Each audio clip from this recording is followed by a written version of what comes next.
Assalamualaikum warahmatullahi wabarakatuh. Halo sahabat, kali ini saya membawakan cerita yang membuat kalian menangis dan gemas mendengarnya. Sebelum mendengarnya silahkan absen dulu para sahabat dari daerah mana saja, buat yang sudah subscribe semoga rezekinya lancar ya. Hujan rintik turun di atas atap biara tua di pinggiran kota Firenze, Italia. Di dalam kamar sederhana yang hanya diterangi lilin, Sister Maria duduk bersimpuh di depan salib besar. Matanya memandang kosong, seolah sedang mencari sesuatu yang tak bisa dijelaskan. Ia telah mengabdi hampir 20 tahun, tapi malam itu hatinya terasa gelisah. Ada beban yang menekan dadanya, seperti ada suara halus yang berbisik di telinganya setiap kali ia memejamkan mata. Di sudut ruangan, seekor anjing tua berwarna coklat, Luca, meringkuk dengan mata setia menatap tuannya. Hewan itu sudah menemani Sister Maria sejak ia masih muda, sejak hari ia memutuskan menutup diri dari dunia luar dan mengabdikan diri sepenuhnya pada Tuhan. Namun malam ini, sesuatu berbeda. Luca menggonggong pelan ke arah jendela, bulunya berdiri, seolah melihat sesuatu yang tak kasat mata. Sister Maria menatapnya heran. Saat itu juga, kilat menyambar langit dan angin menerpa jendela dengan keras. Dalam keheningan yang mencekam, terdengar suara lembut tapi tegas, bukan dari luar, tapi dari dalam hatinya sendiri. Lebih besar dari, Maria, datanglah kepada rumahku. Datanglah dan lihatlah kebenaran yang selama ini engkau cari.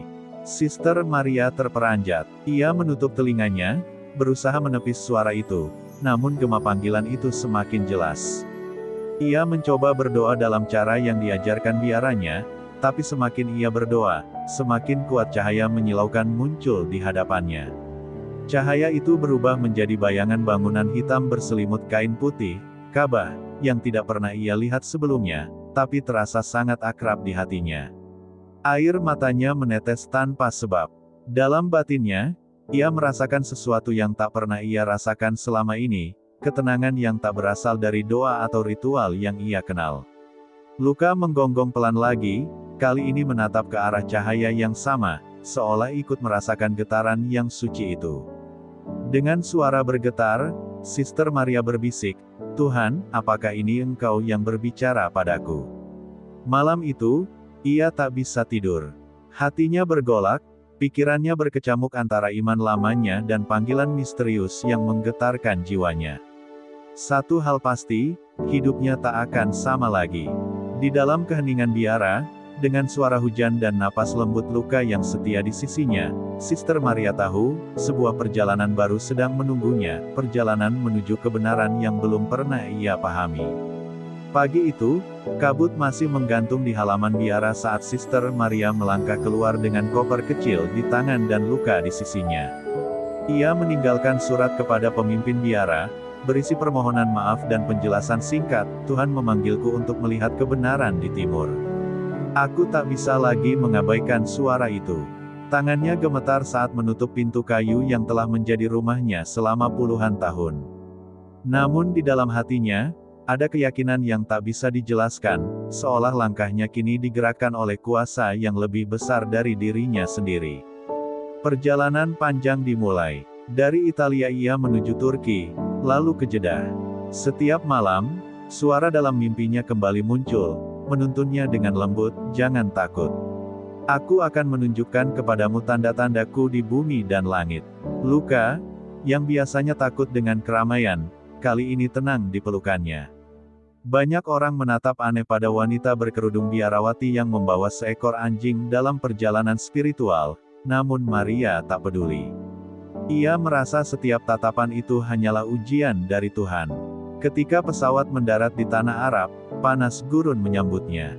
Di depan gerbang Mekah, petugas setempat menghentikannya. "Anjing tidak boleh masuk ke wilayah suci," kata mereka tegas. Sister Maria menunduk, hatinya terasa hancur. Luca menatapnya seolah mengerti.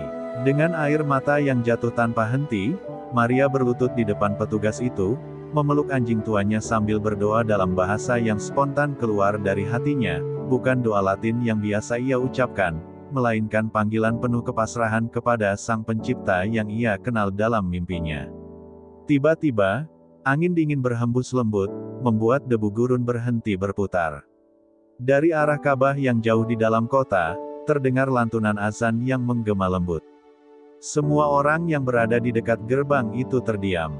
Luka yang sebelumnya menunduk, kini berdiri, mengangkat kepalanya ke arah suara azan, dan menyalak pelan, bukan dengan nada menggonggong, melainkan seperti merintih dengan penuh khusyuk. Beberapa orang yang menyaksikan itu gemetar, salah satu penjaga bahkan berbisik lirih, "Subhanallah, anjing itu menangis mendengar azan." Sister Maria menatap langit dengan mata basah.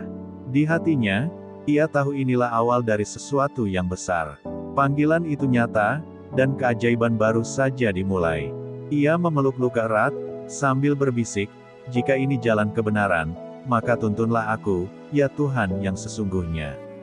Di tengah panasnya gurun dan tatapan heran banyak orang, biarawati itu melangkah menuju cahaya iman yang mulai menyinari hatinya. Hari itu, langit Mekah tampak jernih, seolah alam pun tenang menantikan sesuatu. Sister Maria berjalan perlahan di pelataran Masjidil Haram, masih dengan pakaian biarawatinya yang kini tertutup gamis panjang pemberian seorang wanita Arab yang menaruh belas kasihan padanya.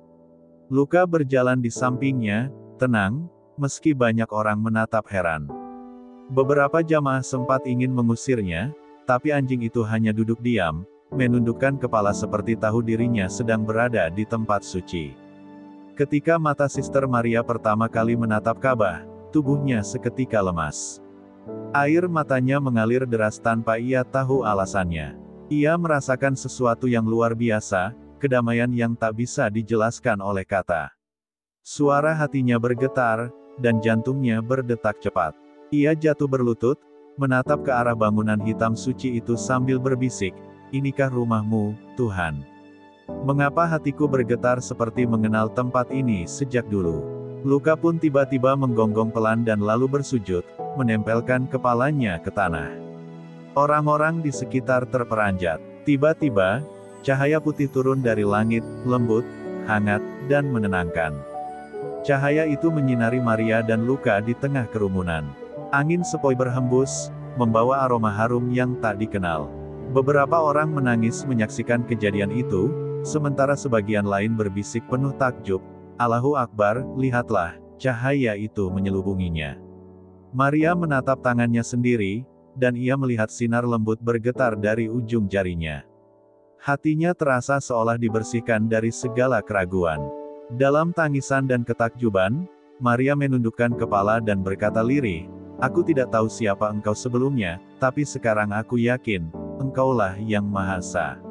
Ucapannya keluar dalam bahasa yang tidak ia pelajari, bahasa Arab. Orang-orang di sekitar menangis, mendengar seorang wanita asing mengucapkan kalimat yang begitu dalam dan tulus. Luka menatapnya, mengibaskan ekornya, lalu berbaring dengan damai di sisinya.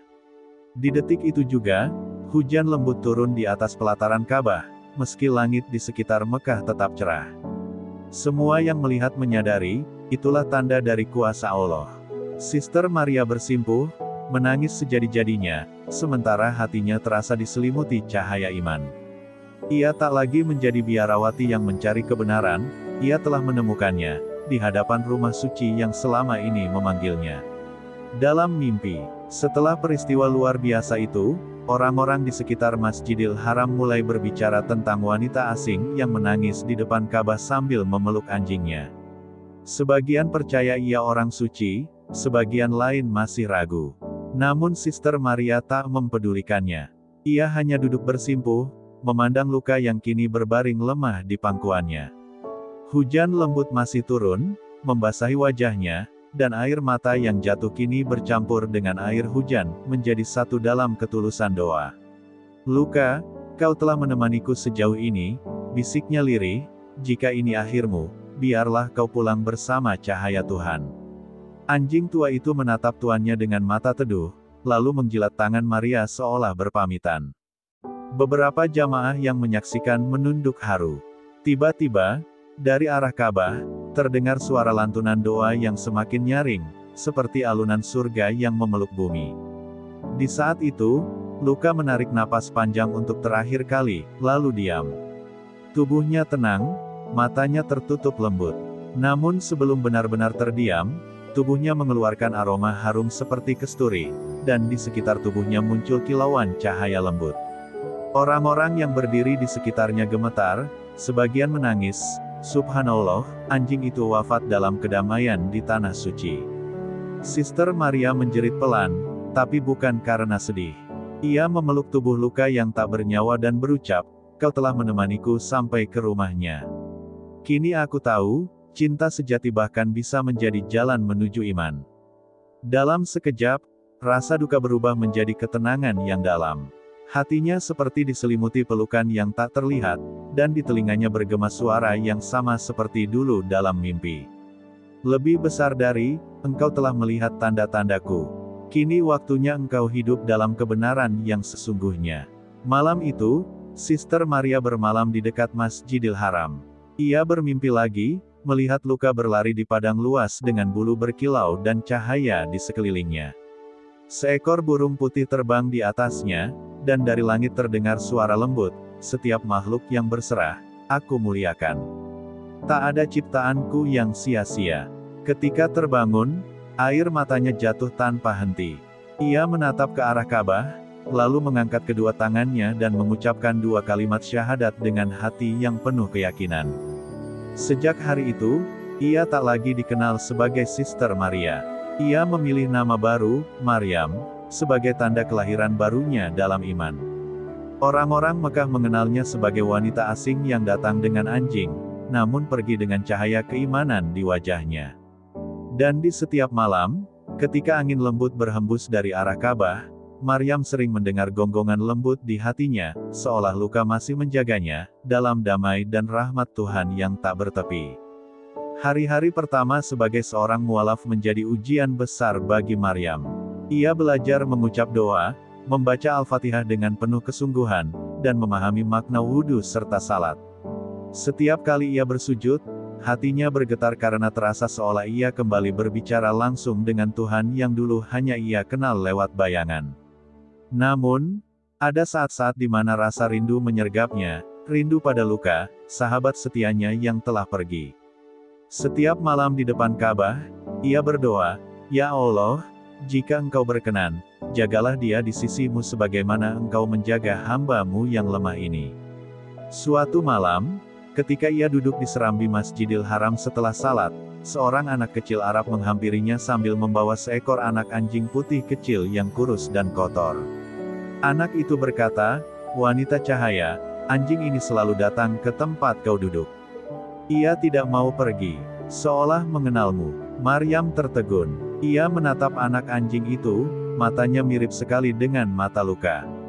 Ketika ia mengelus kepala hewan kecil itu, angin hangat berhembus lembut dan aroma harum kasturi, yang dulu pernah muncul saat luka wafat, kembali tercium. Air matanya jatuh tanpa ia sadari. Ia berbisik lirih, "Luka, kau kembali dalam bentuk kasih yang lain." Hari demi hari berlalu, dan Maryam mulai dikenal di Mekah sebagai wanita yang penuh kasih dan selalu membantu jamaah yang kesulitan. Ia tak lagi merasa sendiri. Banyak orang yang datang kepadanya untuk meminta doa, karena setiap kali ia berdoa, suasana di sekitarnya menjadi tenteram. Beberapa bahkan mengatakan bahwa burung-burung sering hinggap di dekatnya saat ia membaca Al-Quran. Maryam tak pernah merasa dirinya istimewa, ia hanya merasa bahwa kasih Allah terlalu besar untuk disimpan sendiri. Suatu malam di bulan Ramadan, ia bermimpi berada di taman yang penuh cahaya. Di sana ia melihat luka berlari dengan gembira, dikelilingi cahaya putih yang berkilau. Seekor burung putih hinggap di pundaknya, dan dari langit terdengar suara, "Lebih besar dari, kasihmu kepada makhlukku menjadi sebab engkau kucintai. Barang siapa beriman dengan cinta, akan kuterangi jalannya hingga akhir." Maryam menangis dalam mimpinya, dan ketika ia terbangun, matanya basah, namun wajahnya bersinar tenang. Sejak saat itu, Maryam hidup sederhana di Mekah, mengabdikan dirinya membantu jamaah dari seluruh dunia. Banyak orang bersaksi bahwa setiap kali ia lewat, udara terasa sejuk, dan aroma harum seakan ikut bersamanya. Ia tak pernah menikah, tak pernah kembali ke Italia, dan hanya ingin menghabiskan sisa hidupnya dekat rumah Tuhan yang telah memanggilnya dari jauh. Di atas nisannya kelak tertulis dengan huruf Arab dan Latin. Maryam binti Cahaya, wanita yang datang dengan anjing, namun pulang bersama iman. Tahun demi tahun berlalu. Maryam kini telah menua, rambutnya memutih, namun sorot matanya tetap lembut dan teduh seperti cahaya bulan di malam tenang. Ia hidup di sebuah rumah kecil tak jauh dari Masjidil Haram, dikelilingi taman bunga yang ia rawat sendiri. Setiap pagi, anak-anak di sekitar datang menemuinya untuk belajar membaca Al-Quran, dan setiap sore ia memberi makan burung-burung yang datang tanpa takut. Tak ada satu hari pun yang berlalu tanpa zikir dari bibirnya. Namun di balik senyum tenangnya, Maryam tahu bahwa panggilan terakhir dari Tuhan sudah dekat. Suatu malam, saat bulan purnama menggantung di langit Mekah, Maryam duduk menghadap Ka'bah dari jendela rumahnya. Di sisinya, anak anjing putih yang dulu dibawakan seorang anak kini telah tumbuh dewasa dan tetap setia menemani. Angin lembut berhembus, dan aroma harum kasturi mengisi ruangan, aroma yang sudah lama tak ia hirup sejak luka pergi. Hatinya bergetar, ia menutup mata dan berbisik, "Ya Allah, jika malam ini adalah panggilan-Mu, izinkan aku berpulang dengan damai di bawah cahaya rumah-Mu." Dalam keheningan malam itu, Maryam bermimpi. Ia berdiri di padang luas yang diselimuti cahaya. Di hadapannya berdiri Luka, sehat dan gagah, ekornya bergoyang gembira. Di belakang Luka, terlihat taman indah dengan sungai jernih yang mengalir, dan di kejauhan, cahaya putih keemasan memancar. Dari arah cahaya itu terdengar suara lembut, suara yang dulu memanggilnya dari biara di Italia. "Lebih besar dari, Maryam, perjalananmu telah selesai. Engkau telah melihat tanda-tandaku dan hidup dalam cintaku. Kini pulanglah, hambaku yang setia." Air mata Maryam menetes dalam mimpi itu. Ia melangkah pelan ke arah cahaya, sambil memegang kepala Luka, dan bersuara lirih, "Aku pulang, ya Allah." Saat fajar menyingsing, para tetangga mendapati Maryam tertidur dengan senyum di wajahnya. Di sisinya, anjing putih itu duduk diam, menjaga tanpa bergerak, seolah tahu tuannya telah pergi untuk selamanya. Tubuh Maryam beraroma wangi, dan udara di sekitarnya terasa damai. Tidak ada tangisan, hanya keheningan yang khusyuk, karena semua tahu, seorang wanita yang datang ke Mekah mencari kebenaran kini telah pulang ke pangkuan Sang Maha Benar. Beberapa hari kemudian, ribuan jamaah hadir di pemakamannya. Di atas nisannya tertulis, "Lebih besar dari, Maryam binti Cahaya, wanita yang datang membawa kasih, dan pergi membawa iman." Dan malam itu, ketika angin gurun berhembus lembut melewati Ka'bah, beberapa jamaah bersaksi melihat seekor anjing putih berlari di bawah cahaya bulan, berhenti sejenak di arah kiblat, lalu menghilang perlahan di antara bintang-bintang. Seolah alam sendiri ikut bersujud, mengiringi kepergian seorang hamba yang menemukan Tuhan melalui cinta dan pengorbanan. Beberapa tahun setelah kepergian Maryam, kisah tentang wanita cahaya dari Italia menyebar di seluruh Mekah dan akhirnya ke berbagai penjuru dunia. Banyak jamaah yang datang ke Tanah Suci mendengar kisahnya dari para penuntun haji dan penjaga masjid. Mereka menceritakan bagaimana seorang biarawati yang datang membawa anjing, makhluk yang dulu dianggap najis, justru disucikan oleh keikhlasan dan cintanya kepada Sang Pencipta. Kisah itu menjadi pengingat bahwa hidayah tidak mengenal batas agama, tempat, atau waktu, melainkan hanya datang kepada hati yang tulus mencari kebenaran. Di taman kecil dekat makam Maryam, tumbuh bunga-bunga yang selalu mekar meski tanpa disiram. Para peziarah sering mencium aroma harum seperti kasturi setiap kali membaca doa di sana. Di antara bunga-bunga itu, sering terlihat seekor anjing putih duduk diam pada malam tertentu, menatap langit seolah menunggu seseorang. Banyak orang bersaksi bahwa setiap kali anjing itu muncul, udara menjadi hangat dan damai. Para ulama menyebutnya, tanda kasih Allah kepada makhluk yang ikhlas. Suatu hari, seorang wanita muda asal Eropa datang berziarah ke makam itu. Wajahnya mirip dengan Maryam di masa muda, dan di tangannya ada salib kecil yang sudah berkarat. Ia berlutut, menangis, lalu berdoa, Aku cucu dari saudari biara yang dulu kehilangan seorang bernama Maria. Tapi kini aku tahu, beliau tidak pernah hilang. Beliau ditemukan oleh Allah. Air matanya jatuh ke tanah, dan tiba-tiba angin lembut berhembus, membawa aroma wangi yang sama. Dalam keheningan itu, wanita muda itu berbisik, "Ya Allah, tunjukilah aku jalan sebagaimana Engkau menuntun nenek buyutku." Sejak saat itu, makam Maryam tak pernah sepi dari peziarah. Kisahnya menjadi inspirasi bagi banyak orang yang kehilangan arah, bagi mereka yang merasa tak layak dimaafkan, atau yang ragu apakah Tuhan masih mendengar doa mereka. Karena dari perjalanan seorang biarawati dan seekor anjing tua, dunia belajar bahwa kuasa Allah mampu mengubah hati yang paling jauh sekalipun menjadi sumber cahaya yang abadi. Dan di langit Mekah, pada malam-malam tertentu ketika bulan bersinar penuh, sebagian jamaah bersaksi melihat dua bayangan cahaya berjalan berdampingan mengitari Ka'bah, seorang wanita berpakaian putih dan seekor anjing coklat tua di sisinya. Mereka tidak berbicara, hanya berjalan dalam diam, seperti dua jiwa yang telah bersatu dalam kedamaian. Dunia mungkin lupa pada nama Sister Maria, tapi surga mengenalnya dengan nama lain, Maryam binti Cahaya, hamba yang menemukan Tuhan melalui cinta, kesetiaan, dan air mata. Beberapa tahun setelah kisah Maryam menjadi legenda di Tanah Suci, dunia mulai mendengar tentang mukjizat wanita dari Barat. Para penulis, ulama, dan jurnalis datang ke Mekah untuk mencari kebenaran cerita itu. Mereka menulis kisahnya dalam berbagai bahasa, Italia, Arab, Inggris, hingga Indonesia. Di setiap kisah yang ditulis, selalu disebut satu hal yang sama, Maryam datang membawa keraguan, tapi pulang membawa cahaya.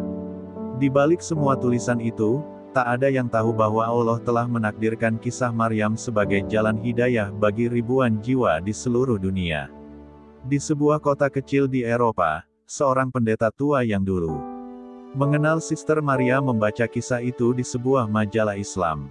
Saat ia melihat foto makam Maryam dengan tulisan, "Binti Cahaya," air matanya jatuh membasahi kertas.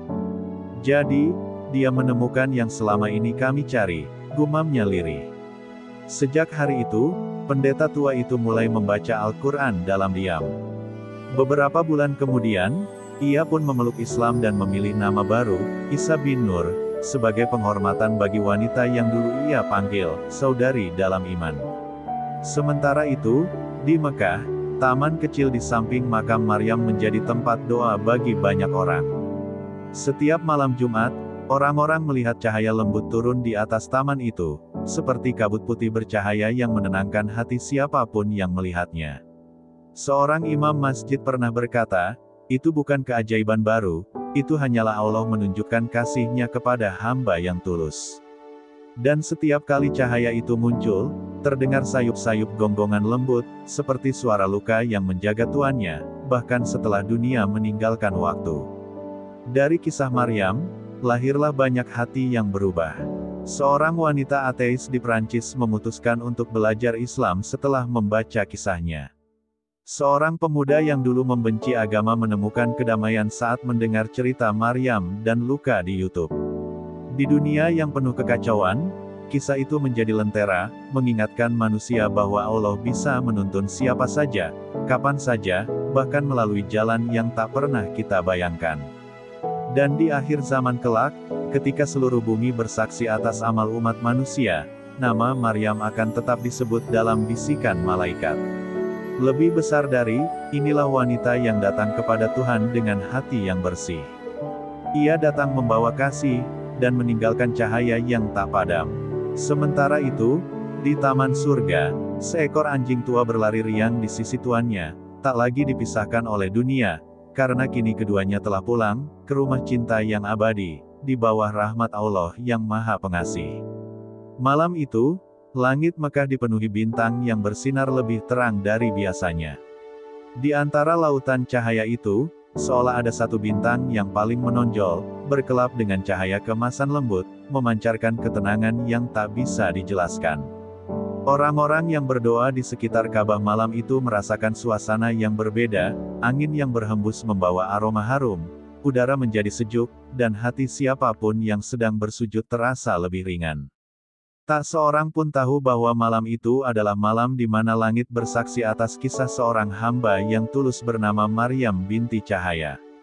Seorang ulama tua yang sedang membaca Al-Quran tiba-tiba terhenti ketika melihat ke arah taman kecil di dekat makam Maryam.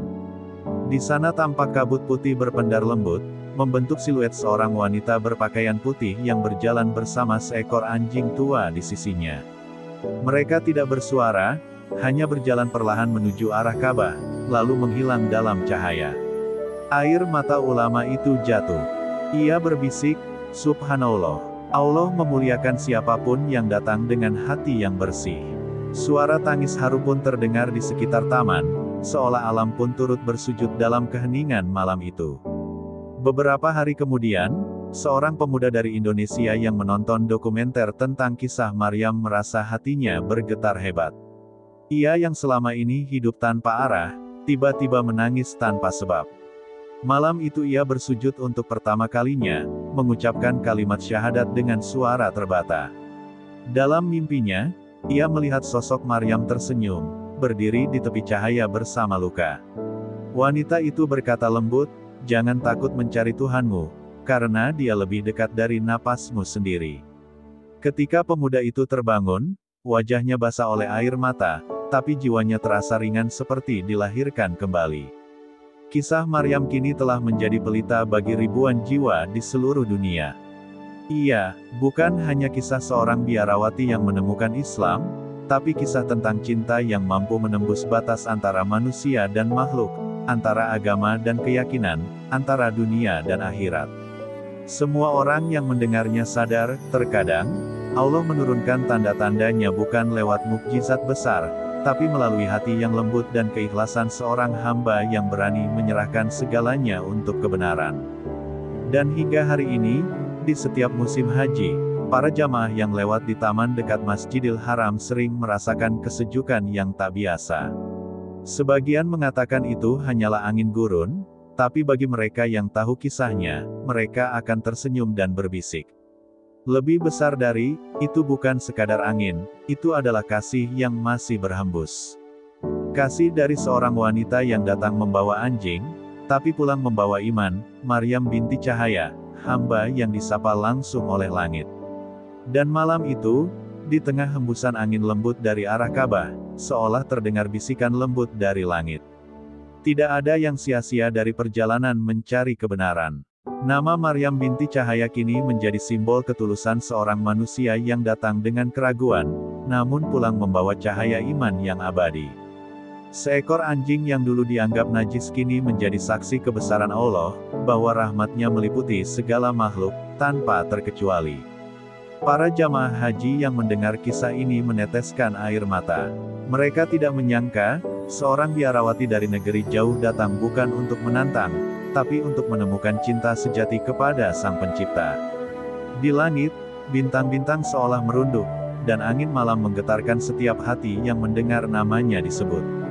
Waktu berlalu, tapi kisah Maryam dan Luka tak pernah pudar. Setiap kali disebut, hati yang keras menjadi lembut, dan jiwa yang gersang menjadi basah oleh air mata penyesalan. Karena di balik perjalanan itu, Allah ingin mengajarkan sesuatu, bahwa siapapun yang datang dengan hati bersih, akan selalu menemukan jalan pulang, bahkan jika jalannya berliku dan penuh air mata. Sahabat-sahabat semua, semoga dari kisah ini kita belajar, bahwa tidak ada yang mustahil bagi Allah. Hati sekeras batu pun bisa luluh jika disentuh cahayanya.